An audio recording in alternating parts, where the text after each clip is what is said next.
Hi everyone, I'm Miss Davis and today we're going to cover plant transport and nutrition. You will recall from the last lecture that we talked about the different types of plant tissue.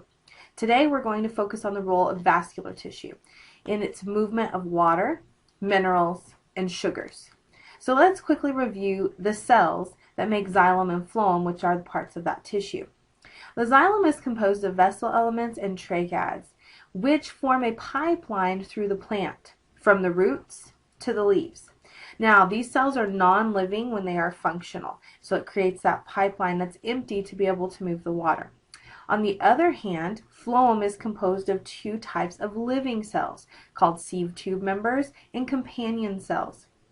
Now, you should recall that the sieve tube members do not contain a nucleus, but the companion cells do, and they support the sieve tube members. They manage them, they help them do their job.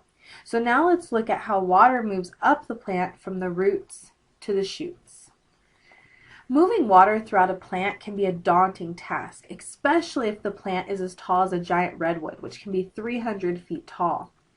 The water moving up the plant has to overcome the force of gravity that wants to pull it back down.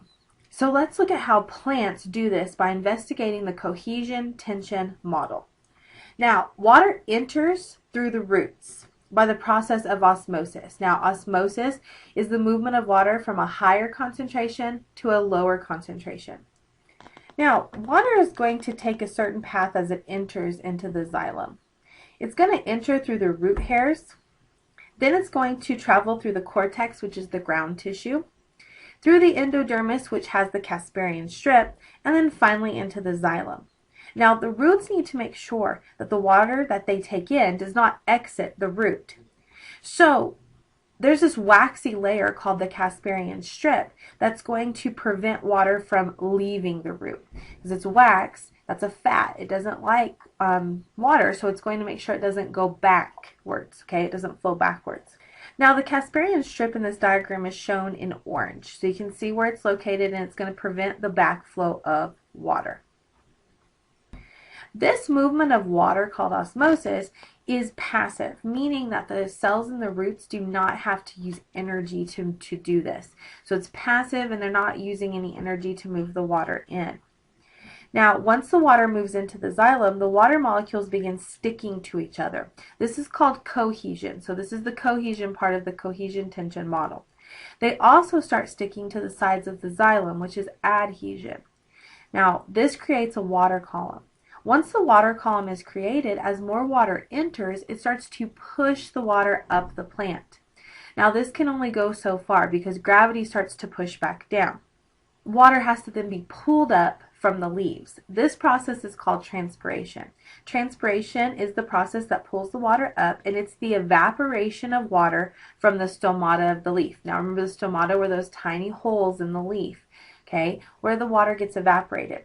Now, since water sticks to each other, as one water molecule evaporates and leaves, it then pulls the whole water column up the plant. Now, this is what creates the tension in the cohesion tension model. So we talked about the cohesion, water sticking to each other. The tension is caused by transpiration.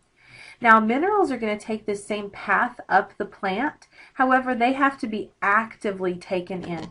The plant has to use energy to get those minerals in to their tissues. Okay, so water is passive, but minerals have to be taken in actively. Now, photosynthesis takes place in the leaves of the plants, and the products are sugars, and they need to then be transported to the other parts of the plant that don't do photosynthesis, especially like the roots and the flowers. The cells in the leaves are called the source, and they will actively push the sugars into the phloem. Okay, so they're going to use energy to push them into the phloem. Once there's a high concentration of sugar in the phloem, water is going to passively follow through osmosis. Okay, and you can see that here in the picture at number 1. Water is going to passively move in. This is going to create a pressure that then is going to push the sugar solution or flow the sugar solution from the source to the sink. The sink is any other part of the plant that requires the sugar. It could be the flowers, it could be the stem, and it'll especially be the roots since they can't do photosynthesis since they're underground. So this is what we would call the pressure flow model. Okay, Pressure is created, which causes the sugar to flow to other parts of the plant. Now remember, the source is the leaves. That's where the sugar is made. The sink is where they're going to end up going based on the requirements of sugar in other parts of the plant. Now, plants also need nutrients in the form of minerals to survive. Now, these tables are in your book. Okay, table 22.5 is in your book. Some minerals are considered macronutrients because the plant needs them in relatively large amounts. These would be things like carbon, hydrogen, oxygen, and so on, which you can see in the chart on the left. Others are micronutrients that the plant still requires or needs, but they need it in trace or small amounts. These would be like iron, boron, copper, zinc, and so on, which is seen in the chart on the right. Minerals can also be considered essential if the plant requires them to survive. Okay, so these would all be considered essential. There are others that are beneficial. Some of these that are beneficial will help the plant grow better, but the plant can still survive without them. So we've talked about water, sugars, and minerals. So plants need to transport these substances, water and minerals, up from the soil to the leaves. And then, of course, sugars made in photosynthesis in the leaves down to other parts of the plants, whether it's the flowers, the stems, or the roots. Now you have one more lecture over plants before your next unit exam. Again, I hope that these lectures are helping you prepare for this exam, but please let me know if you have any questions or concerns as you're going through these plant chapters.